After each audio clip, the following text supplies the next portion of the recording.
Afternoon, Kevin. Thank you for taking out time to see. I know you're a busy man. Good afternoon, Ninder. Good to see you. Yeah, it's a nice part of the world, this part of Leicester, isn't it? It's very nice. Very good. Good location. Yeah. Like for those of you, because obviously we tend to have a national profile. So for those of you who are not from the East Midlands, Kevin Harris is managing partner of RSM, the Leicester office. Today is, I forgot what day it is now. It's Thursday. Yeah. Thursday the 14th. So 2 days ago, which makes it Tuesday, you stepped down as LEP chair, which is a local enterprise partnership chair. We'll talk about that a bit later on. I think you did 4 years as chair. 4 years as chair, 4 years as vice chair. Yeah, and we'll chat about what that means, the local enterprise partnership. As a result of you being partner, as part of being the LEP chair, you were then obviously a board director of the Midlands Engine. Midlands Engine, yeah. And we'll chat about the Midlands Engine as well. That's another acronym I want you to all hear. And then, of course, and I've seen you plenty of times as previous president, but also board director at the East Midlands Chamber of Commerce. Correct. Lots of titles. Have I covered everything? That's enough for now, yeah, okay. Absolutely. Now, I wanted to chat to you about three things, Kevin, which is why I came seeking you out. Yeah. One is, we've just said you're managing partner, so you're in a leadership role on a day-to-day basis. You obviously had a leadership role on chairing the LEP. As someone who's a managing partner at an accountancy firm, one of the leading accountancy firms, you see entrepreneurs all the time. Mm-hmm. So I want to get from you, can you tell a great entrepreneur, and what are those traits, and what are the things you should be saying to entrepreneurs to watch out for? And then I'd like to pick up, because you've been chair of the LEP, the Local Enterprise Partnership, how important is the place in which businesses operate from, where residents live, and where people have leisure and culture?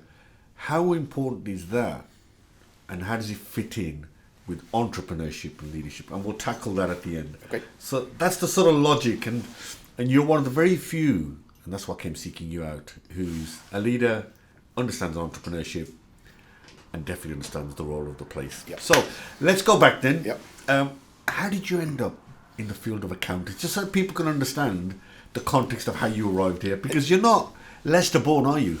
No, I was born in Birmingham. I was born in Same as me. In Stetchford in Birmingham, and my education was in Birmingham. And I guess I always found I was quite good at numbers at school. So maths was a subject I seemed to excel in, and I guess that led me through my O levels, various A levels, and I ended up going to. I went to Polytechnic. I didn't get the grades for university. I went to Poly, but I went to a Poly that actually had a course that meant you were out in industry for a bit. So I spent the time out in industry and experienced, for 1 year, what it was like to work in a finance department in an office. And I think that really, really gave me a great grounding when I came into the profession. I don't know, and I'm going to be careful I don't aberrate too much, but was that important, that 1 year? I mean, don't you think education should be doing more of that? I think it was vitally important, because those sandwich courses, there weren't that many of them around. That's right. And the Polys ran them. A lot of the universities didn't run them. But I actually look back on it, and I think that year in industry, partway through my degree, really was a great sort of understanding of business. And in truth, in recruiting graduates over the years, 20 odd years of recruiting graduates in, I do like to see people who've got a bit of experience outside of just the academic side, wherever it may be, working in some kind of business or organisation where they've seen it at the coalface. I actually like that, and I look for that now. I think the answer is, I think it gave me a really good grounding. Yeah, I think that must have been really, really good. And you're right. Recruiters tell me is when they're recruiting, the people in front of them just have no experience at all, and they're not sure what they're buying. Okay, so you're good at numbers. Mm-hmm. So accountancy then came beckoning. You could see that. And then how did you end up at RSM? Well, I ended up purely by chance, I think, really, that I got recruited by quite a large accountancy firm in Birmingham back in the late 80s. And I worked through and qualified with that organisation. But then I moved out of the bigger firms and ended up with a smaller firm in Birmingham for a bit, in St Paul's Square, where I sort of did a lot of training in manufacturing and jewellery quarter and all that part of Birmingham. And then somebody suggested to me when I hit a glass ceiling, really, when I qualified, why don't you look at a firm in the East Midlands? And I'll be honest, I didn't know much about the East Midlands. I was a West Midlands guy. So I joined a regional firm at that time, and just at the right time, because they were going through a lot of change. And I ended up finding within 5 years of joining them, I ended up as a partner. Wow. So I went from sort of a new qualified into partnership in 5 years, which was a very steep curve. Worked crazy hours, I guess. I'd got a couple of kids at that time as well, so thanks to my wife and the family around me supported me. But I ended up in a position in 2000 that I was a partner, which led on then to opening an office in Leicester, frankly, as my first. I wanted to be in a location. I was working in Nottingham at that time, but I had no real affinity with Nottingham. Leicester, I inherited a few clients in Leicester when I became partner. And I came down to Leicester and started networking down here, and I just really liked the place. It was a bit like a mini Birmingham. Yeah, it is a nice place. And I just got into that sort of circles and the networks, and it really spun out from there. And then within 12 months of making partner, I put forward a plan to open an office here. So the third office of that firm became a Leicester office, which I spent the next 15 years growing and running. It's a nice office. And then obviously I left that firm. I moved to... I took 12 months out, and looked at what did I want to do. I just turned 50 at that time, and I joined RSM.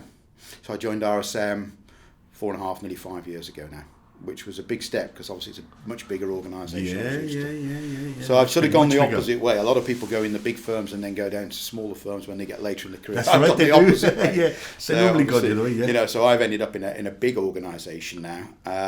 5,000 people, which is very different to what I've spent most of my career in, but different challenges, So during your journey then, from newly qualified, you obviously were put in charge of teams, mm-hmm. and then I remember you saying earlier on that you've actually got an MBA from the Open University. Yeah. So people tell me if I'm wrong here, they say accountants and lawyers are technically very good at what they do. Yeah. But they've never been taught 2 or 3 things. They're not the best communicators. Mm-hmm. They are not the best leaders. And both of those things are a function of the fact that they excel at technically, yeah. but have never been taught. Yeah. And they're not the best team workers. You seem to have broken all 3, but is that true? And if it is true, how did you then overcome? I think this is. I think in the main, I think that a lot of those points that you've raised there, I could think of a lot of people I've worked with in the profession that would certainly not the best people to manage other people. Okay. Yeah. I don't think a lot of accountants by nature are very entrepreneurial. I don't think they're incredibly visionary. I think a lot of people and it's probably just the behavioural characteristics that go with being quite a technical accountant. A lot of it's analytical. It's analyst approach. Could it be the training? Getting the detail right. Yeah. Could be the training, but I think the profession often attracts people in who hit those who have those characteristics, and it's very much about getting through exams, and it's very much about having that logical approach through. Sometimes you get the odd person who slips through the net, and I think I'm probably one of those. I actually never thought for 1 minute I would end up in the profession my whole career. I thought I'd end up going into industry, doing very different things. But I guess I managed to have opportunities presented to me and carved out opportunities that meant I had to test the skills around leadership, around people management. And frankly, the hardest part, I think, in any organisation is managing and leading people. Yeah. They offer you the biggest challenges you get. Yeah. And professional services is essentially people focused. The only asset you've really got, apart from your clients, obviously, is the people. It's not about the buildings and the locations, it's about the people. And the more I've learned in developing and building teams is you've got to get the right people. If you don't get the right people, you're always going to be compromising.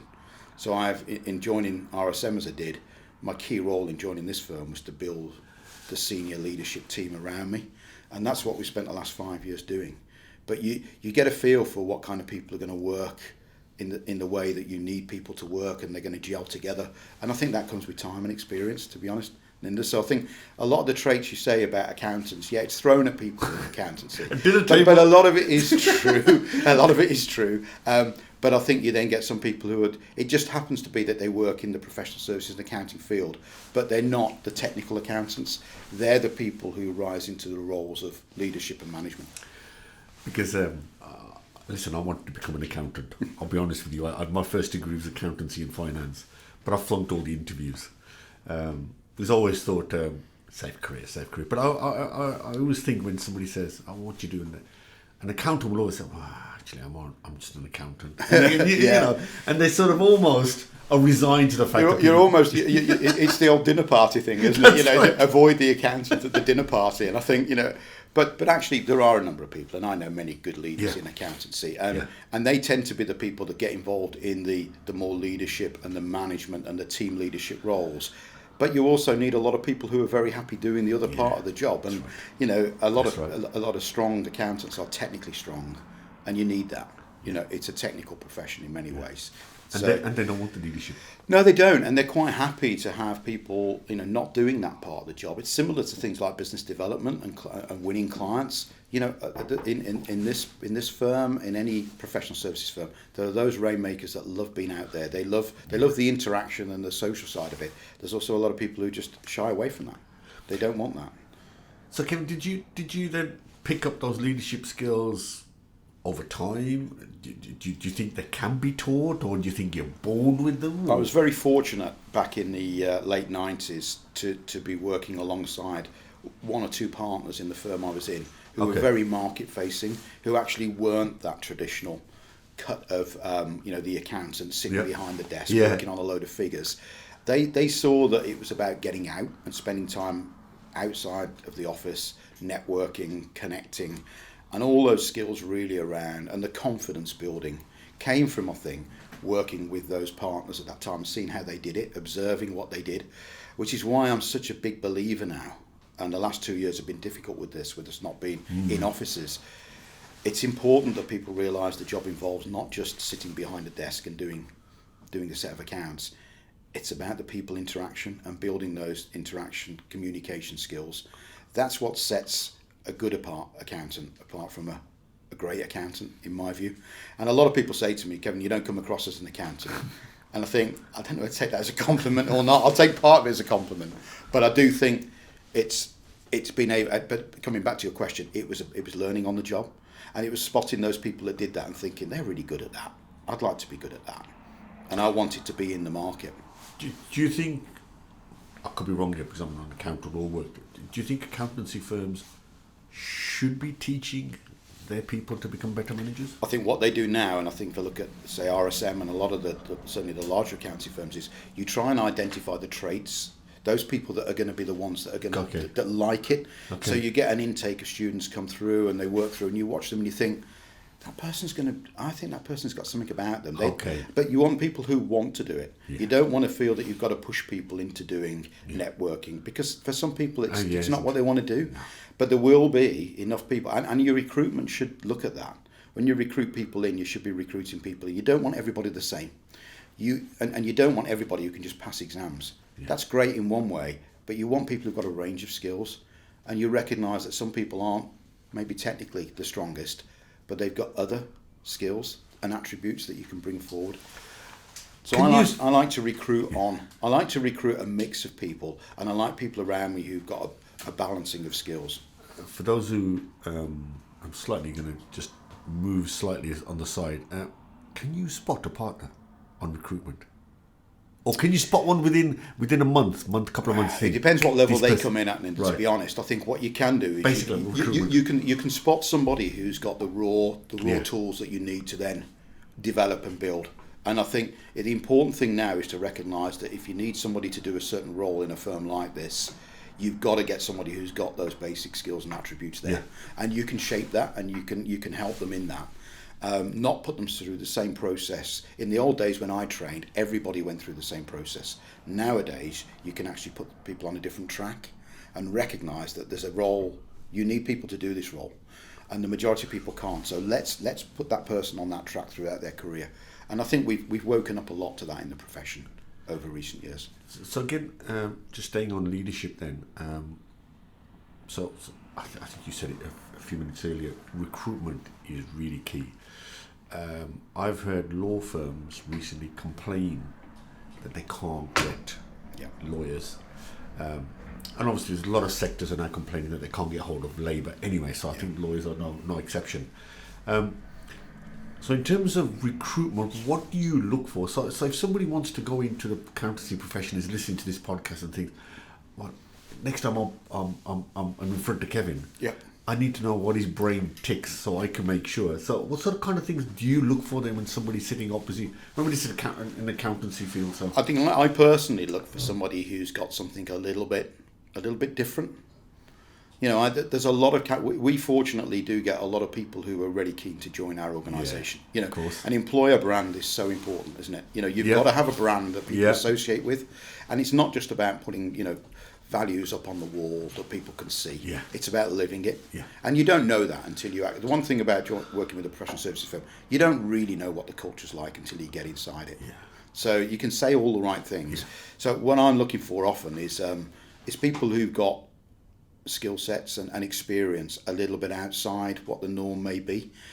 So when I interview and talk with people, I'm trying to home in on those things that are not the routine stuff that people would ask. What qualifications they've got, how good they are at this. I'm looking at what they may have done in their spare time. You know, I remember recruiting somebody in who spent a lot of time in Africa training a football team, young school football team, and we spent the whole interview talking about how and that was about his team management, leadership skills, dealing with issues as they arose. That's the stuff I wanted to dig into. What did he learn from that? The other stuff is pretty much routine that everybody's got. You know, which university they went to, what the hardest challenges they were. So I like it when people have got a bit of a different experience and maybe a challenge they've had and they've had to overcome it. Let's spend some time understanding that, because that's the bit I want to know, what's really in their heart and what they've got, within them. Your leadership must have been tested during COVID. You've had people saying, well, we were told all to work from home. Clients look to you for that professional insight into what they're doing, expect to meet you, they can't meet you anymore. Suddenly the people who report to you are now remote. You don't know how they really feel. Okay, you see them on the screen, but you don't really see. How difficult was that, and how difficult is it still? Has it changed, that whole COVID working from home flexibility? I think it was probably, and I'm sure a lot of people would agree, the most difficult challenge for a people-focused business. And I know old businesses will say they're people at heart, but we suddenly overnight. I remember shutting the doors in this office the day we shut the office, and thinking we don't know when we're coming back in. That's right. And we're entering new territory here. Suddenly we had to put 5,000 people working virtually.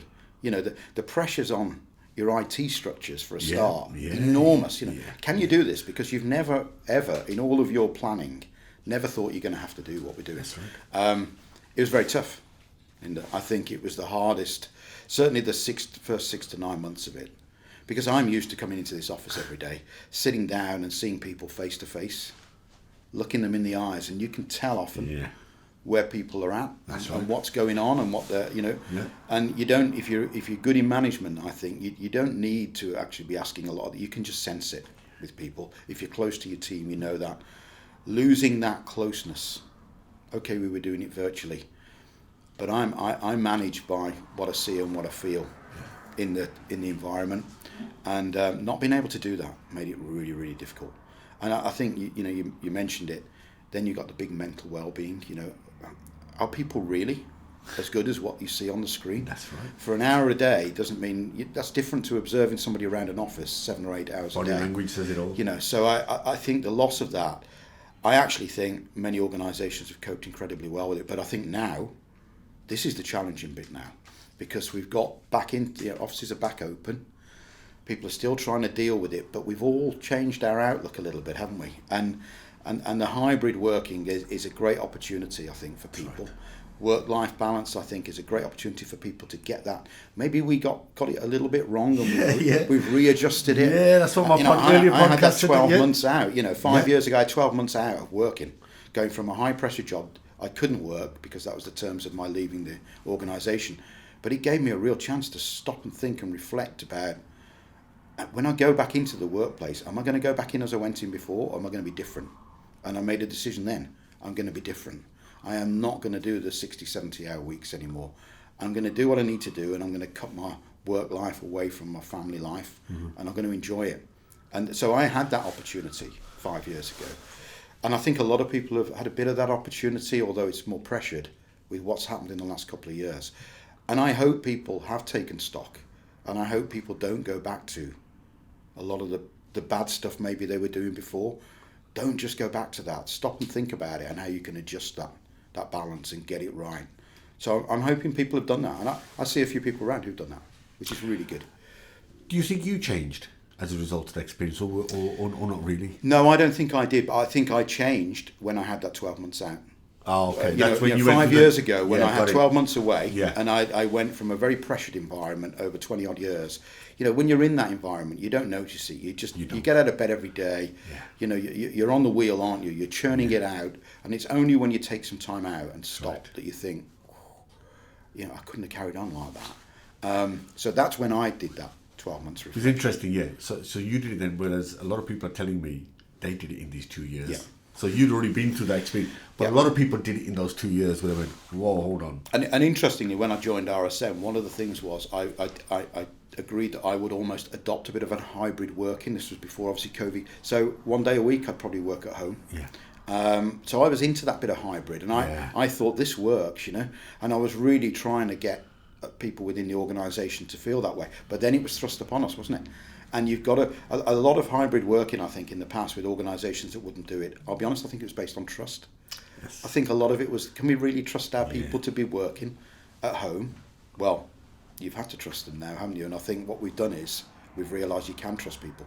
And actually people still work as well. They probably work even better. Is the workforce happier? I think some people are happier now. Yeah. And they would not have changed had it not been for the changes around COVID. And I genuinely think, I believe in the old saying, some good comes out of some bad. It's been a terrible time for lots of people, but let's just try and take the positives out of it, because I think they are there. I think the people who did suffer, and particularly the professions, were the newly recruited, because they didn't have the mentors and the people. So hopefully this will... You're absolutely right, and that's the bit that we as an organisation, I can see now, people who joined this organisation 2 years ago, they've got nowhere near the development that they should have had in 2 years. Yeah. And we've got to really try and catch up there. Yeah. And that's a big challenge for organisations like this. But, we're working hard on that. Yeah. And, we will get people to there. But interesting. So you mentioned that one of your previous jobs, it was very entrepreneurial led. So you got a bit of an insight into the sort of the mindset of entrepreneurs, because you're sort of part of that team that sort of led. Now, of course, you've still got to be entrepreneurial led to run a machine like this. You can't just sit back and expect the phone calls to come in. So there's still that element of entrepreneur, definitely, to grow practice. But of course, part of your remit is you come across entrepreneurs all the time. Yeah. So tell me, what are the obvious traits you spot? They're in and out of this place all the time. What are the sort of three or more traits you spot? This guy's going somewhere. This girl's going somewhere. This one's... It's an interesting one, isn't it? What makes a good entrepreneur? I think number one, is resilience. Okay. I think the people that really come through and make it are the people who... We all get knockbacks in life. Yeah. And they always say, what doesn't kill you makes you stronger. I actually think true entrepreneurs are those people that are going to take the knockbacks and they're going to bounce back, and they do. Yeah. Whereas a lot of people might just decide, that's it, I've had enough, no more. So I think entrepreneurs often, it's resilience is a big one. And I think linked to that, there's a bit of confidence. Sometimes people don't come across as being the most confident people. I was never a very confident person, certainly at school. I find that difficult to believe. But I think you build in that. And I think, success breeds confidence. Yeah, it does. And I think, as you start to think, well, I can make a go at this. Yeah. Mine was thinking, well, Okay, I'm up against people who went to great universities. Frankly, they were much cleverer people than I was, much more intelligent than I was. But you know what? I got some staying power, and I could stick in there with them, and I'm not going to give up. And I think that confidence in yourself, and it builds. But I think the other thing is being a bit visionary. And I think vision, I like to think that, and I like to consider myself as a bit of an entrepreneur, if I'm honest. There's much better entrepreneurs out there, I know that. But I think looking to the future, not focusing too much on just what's in front of your face now, trying to horizon plan a bit, trying to look to the future, trying to think it's not always going to be like this. I can do something and make it a bit different. So I think that sort of confidence, the resilience, the visionary traits are really important in entrepreneurs. So they're the bits you can spot. Mm-hmm. So I'm sitting here and I'm saying to you, Kevin, I'm about to start a new business. Mm-hmm. Somebody said to me, I want to come and see you because you're one of the accountants, one of the leading lights in this region. Give me 3 pieces of advice. So I've got those 3 bits you've just told me. Yeah. But give me 3 pieces of advice of just starting up today. Okay. What should I have in place? The first one would be obviously get yourself a good accountant. But the first one would be, make sure that you do surround yourself with good people. And ideally, that needs to be people who've been through a bit of what you're going through as well. So I think the people side of it is really important. I think the other thing is have some patience, because the one thing I find is that a lot of people who are very entrepreneurial, they want to get on with it. Yeah. They don't want things to stand in the way. Often it's very difficult for me as the accountant or the advisor to not look like you're putting obstacles in the way. But what you're trying to do is to protect people and make sure that if things go a bit awry, they're right. I think the other thing as well is that it comes back to that resilience point. There's going to be some knockbacks here. Recognise that everything, despite what I might try and help you with, is not going to go exactly to plan. We may need to take different tracks. We may need to do different things. We may need to respond to setbacks. That's the norm. Recognise that you can have some bad days in all of this, but hopefully some real dark moments and some dark moments. But I come back to my first point: surround yourself with good people, and surround yourself with positive people. I think that's really important. Positivity, positive thinking, believe in yourself, and even in those dark days, make sure you've got the right support to do it. And I always like to think. I think there's a lot of an opportunity there where you get entrepreneurs who are very successful helping to mentor, work alongside people coming through. And I think there's a big opportunity there to make sure. And those people that have done it successfully often go on and they sit on the boards or they sit as coaches and mentors to people coming through, because they've been on the journey, haven't they? They've learnt it all. It's interesting when you look at economics and when you look at entrepreneurship and you look at business, you always say to yourself, which region is the best? Does a region foster innovation? Does a region foster entrepreneurship? We've only got to think about Silicon Valley, the place. Yep. Look what that created. So I suppose I'm now moving into your third and final role, which is around your chairmanship of the LEP, the Local Enterprise Partnership. So very briefly, tell us what a local enterprise partnership does. And how you would link that to everything you've said about entrepreneurship and everything you've said about leadership. Well, a LEP is essentially there. Its reason for being is to convene key stakeholders, key partners together in order to produce a clear plan that we can deliver for economic growth in a location, in a region. So the LEP's role essentially was to ensure that all of those key stakeholders, all the people that can make a difference, are sitting around one table. And I'm sure, Ninder, you've seen in the past, great ideas don't come to fruition because you haven't got all the right people there, and they're not all getting it, and you've got to make sure everyone gets it. So the whole idea and concept there was to get those group of stakeholders together. Essentially, the only thing that any part of the UK has got that another part hasn't got is the physical elements around its location. And if we look at Leicester and Leicestershire and the Midlands generally, our location in the centre of the country is absolutely your key asset. If you were drawing up a balance sheet and saying where's your strengths and a SWOT analysis, location is massive. Massive. You know, everything really going from north to south, east to west comes through our patch. And certainly in this location in Leicester and Leicestershire, you know, you look at that. You also look at the resilience. And I said this earlier, Leicestershire is a very entrepreneurial location.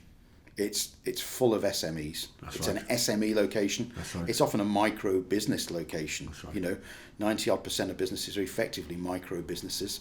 So you've got entrepreneurial, you've got resilience, but you've also got the other massive factor, which is the cultural bit. You know, you look at Leicestershire, a bit like Birmingham in many ways, a massively diverse cultural mix. People who've got different views, different ideas, different ways of life. I love that because it all comes together. There's no clear message and way that it all works out. There's so many different ways. And I just think when you put all that together in a location, you've got something fantastic. So an investor, if I'm talking to an investor and I say, right, you're now going to invest in a region, and this is what they throw at me. Yeah. So I said to them, what do you look for? They'll mention skills. Does the region or the place we're going to have the right skills for us to locate? Yeah. They talk about infrastructure. What are the roads like? What are the connections like? You've just said logistically, it's a brilliant place to have, particularly for warehousing. And logistics. Logistics. Some would say, particularly in London, they look for innovation, tech clusters. So London's quite strong on that. The Midlands and Leicester, and certainly the West Midlands, East and West is pretty strong on manufacturing. Yeah.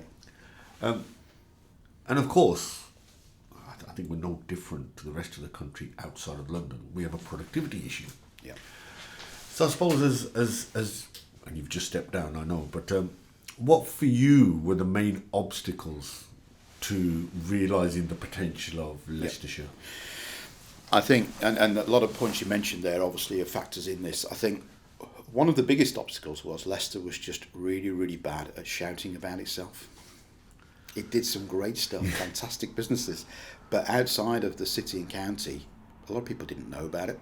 So I think one of the things, and we're certainly not there yet, was to make sure people understand what goes on here. You know, and Leicester and Leicestershire got so much to offer in that regard. You mentioned skills at the start. You know, Leicester and Leicestershire is still a relatively low skill economy. Part of my objectives when I got involved with the LEP, and certainly as chair, was to look at ways that we can upskill the workforce. And it's not going to happen overnight. No. That's why I loved working through the LEP, because you've got connections to further education, higher education sitting around the table. I've got great relationships with the 3 universities we have here. And we know that we've got to bridge that gap between education and business. And if we can get that right in the country, that's going to be a massive thing. It's always been the thing I think we haven't got right. So for me, it was identify what Leicester and Leicestershire should be for the future. That's been the visionary bit. We had a chance, as LEPs did, to put what was called a local industrial strategy together a few years ago for government. And a lot of these, I think, have ended up in a dusty drawer at Whitehall at the moment and being rebadged as something else now. But actually what we did in Leicester and Leicestershire was we took that as an opportunity to really identify those things that we wanted Leicester and Leicestershire to be renowned for, not today, in the future. So things like space park in Leicester, absolutely fantastic. You know, what a great development. Innovation. The innovation hub over at Loughborough University now, Science Enterprise Park, absolutely brilliant development. You know, one of my LEP board members, Dr. Nick Katecha, Nick, looked after and worked heavily on the innovation side with me, did a fantastic job on that. So we've got things now, advanced manufacturing, absolutely. And then we've got the other things, which is logistics. We don't want Leicester and Leicestershire just to be full of great big warehouses. No, you don't. It's advanced logistics. It's about how can we use technology to really take it forward. And you go into an Amazon warehouse now, and what you see is just incredible technology going on. We want to embrace that. We don't want people thinking in Leicester and Leicestershire, they come through school, what's their job going to be? It's working in a warehouse stacking shelves. No, we want them doing the high-end tech part of that, and that's a great opportunity. I guess you link it all together, Freeport. The Freeport opportunity, bringing all of that right. What a great, groundbreaking opportunity for Leicester and Leicestershire to be part of, and the East Midlands as a whole. So I think you've got to try and create. Look, we're not going to change these things overnight, and that was what I always knew of being LEP chair and being on the LEP board. You're not going to change it in your time, even in your lifetime. What you can do is put the foundations in place for future change. So hopefully in 30, 40 years' time, people look back and say, because of what was done then, we are where we are now. Now, the UK, and you'll see where I'm coming now, the UK is one of the most centralised countries in the advanced world. Yep. Number 10, number 11, number 12, 13, 14, or whatever they all are, hate to let go. And one of the things that has kept the country back is this central control. So local enterprise partnerships, I know the word local, were set up to devolve the funding, to send the funding to people like yourself, for you then to go and spend it where you think is right, not some... So I suppose my question to you now, and we're sort of quite close to finishing, is can you ever foresee a day when we really do have that devolvement of funding and decision making that this region and every other region really needs? It's a great question, and it's my last board meeting as chair was on Tuesday, and the biggest item on the agenda was the devolution. And the levelling up white paper. And as you know, as the heart of that is government saying we want to give these powers back. I genuinely believe, I do genuinely believe there is a desire to put more of that into the regions. However, the problem is it's still very much based around political structures. Yeah. And, Leicester and Leicestershire have some particularly complex ones to deal with. Yeah. The preferred approach, I think, for government is to have combined authorities, to have a single point of contact and be able to, channel significant amounts through that. And in the West Midlands, obviously, we have the combined authority. You have Andy Street as in that position. Level 3, great amount of powers. I would love to see that in this location. Right. So the only question there, I was called by a national newspaper who said, "Is this the end of the LEPs?" That was the question. I said, "Hope not," and he said, "Why? What's wrong with sending it to?" I said, "Because the beauty about the local enterprise partnerships was you had a business voice. Yeah. Each chair had to be private sector, so Correct. you removed the politics, just like you just said a few seconds ago. And so my concern is scale is great, aligning with other structures is great, but what we mustn't do, and I fear we might do, is we lose all the progress business has made in getting the funding to the right places, infrastructure, productivity, skills, and that disappears after some quango driven by a politician who's thinking about the next election and not how the economy might benefit. That's just a view. And I think you've hit the nail on the head. That's my view. I think, it's all right having LEPs and having people sitting around and private sector people giving their time, which they do, in volumes. If there's no money behind it, do you know what? It doesn't really going to make a difference. So ultimately, an advisory thing is just a waste of time. You've got to follow the money. And what I loved on the LEP board for the years was the ability to actually decide where that money was going. That's right. That's right. LEPs ultimately under the papers that are put out there will be absorbed into whatever structures are in place. I do fear personally for where that's going to leave it, because my view is private sector members, busy private sector business owners, chief execs are not going to be interested in getting involved if they don't really have any influence on making that difference. And people have asked me if that's one of the reasons I stepped down. Possibly, but I do have concerns about where LEPs will go, and if they get subsumed into wider political structures, I'm concerned where the private sector voice is then, and we need to keep private sector heavily involved. In fact, more involved, not less. The LEPs have been, I think, wonderful. And there's lots of evidence of the best performing LEPs doing a brilliant job. Absolutely. Kevin, you're a busy man. I know time is virtually up. Just to summarise, it's been thank you for taking out the time. Great to see a fellow Brummie doing so well in another part of the region. Thank you for your comments around leadership, on how you can improve leadership. Great insights on how you coped during COVID. Great advice for entrepreneurs, those who want to get into the entrepreneurial journey. And of course, we could have spoken for hours on the importance of place. We'll but leave that for the future. We'll leave that for the future. So thank you very much. Have a great day, and I look forward to catching up with you soon again. Thank you, Ninder. It's been a pleasure. Cheers. Thank you. Cheers.